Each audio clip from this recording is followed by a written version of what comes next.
What happened to the reptiles? Pambupatti is a peaceful village inhabited by a variety of people. Prem, the narrator of the story, flees his village under unfortunate conditions to reach Pambupatti by chance. An old resident of the village looks after him and tells him an interesting story.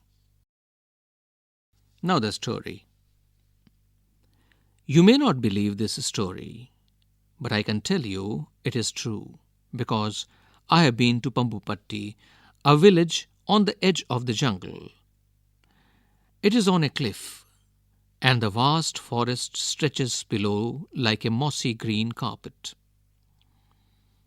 There are many kinds of people in the village: dark, fair, tall, short. They speak many languages. Some eat meat, some don't. Some pray in a small temple at the edge of the forest. Others pray in a mosque some miles away. My name is Prem, and I live many hundred miles away from Pambupatti. I had heard about the village, but I had never been there. Then last year, something terrible happened. The people of my own village went mad. Far, far away in a place where they have never even been to, a temple or mosque had been burnt down, and they went mad. They started fighting with one another.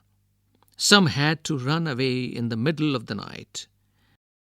And at 3 a.m, as I lay in my house, half awake to the sounds of hate and violence, there was a fire.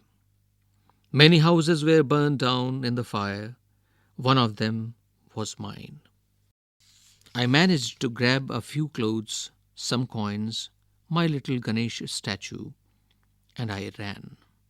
I ran for a day and a night, resting whenever my legs would not carry me any further. I jumped onto a train, then on a bus. No tickets, never mind. Everyone seemed to be running.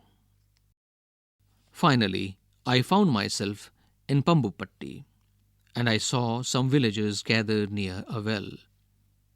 I ran to them, and before I could say a thing, I fainted.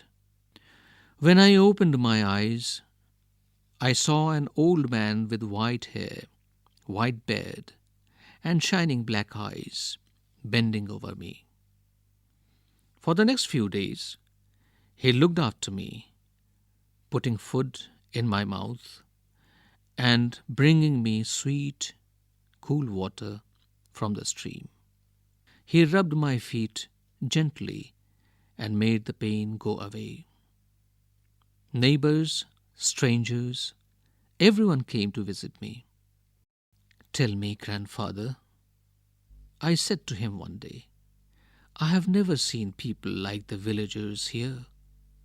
In my village, people fight with those who pray to another god. But here, this seems a very strange place." "Prem," replied the old man, "I will tell you the story of Pambupatti. You can take this story back to your village. Maybe it will heal some of its wounds and dry some of its sores." Page number 35. "Oh, grandfather," I said anxiously, "don't say that. What I have seen in my village makes me burn with shame. I never want to go back there." "But that's exactly why you must go back," he said in a soft voice. I kept quiet. I didn't want to argue with him, and I wanted to hear his story. Now the synopsis for the next part. Very, very long ago, there were no animals in Pambupatti, only reptiles. They had a meeting every month. Their leader, Makar, would chair the meeting. Misusing his power, Makar ordered the tortoises and snakes to leave the forest. Now, the next part of the story. It happened a long, long time ago, he began. So long ago that there were no schools and no teachers. Children lived in caves with their parents and helped them to collect fruit and berries from the forest.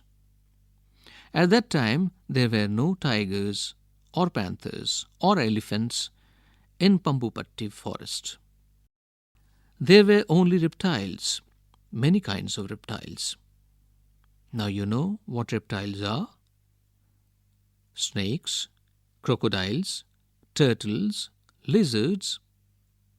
And you know that a reptile has scales on its body and it lays eggs. Every month, the reptiles of Pambupatti had a big meeting. Everyone came: the pretty, excited snakes, the slow, thoughtful tortoises, the clever, quick lizards, and the moody crocodiles, grumpy because they were out of water. The president of these meetings was Makar, the biggest crocodile of the forest. All the animals thought he was very important. When someone is strong and powerful, it is difficult not to go along with what he says or does. Now, one day, a strange thing happened. It was a week before one of the monthly meetings.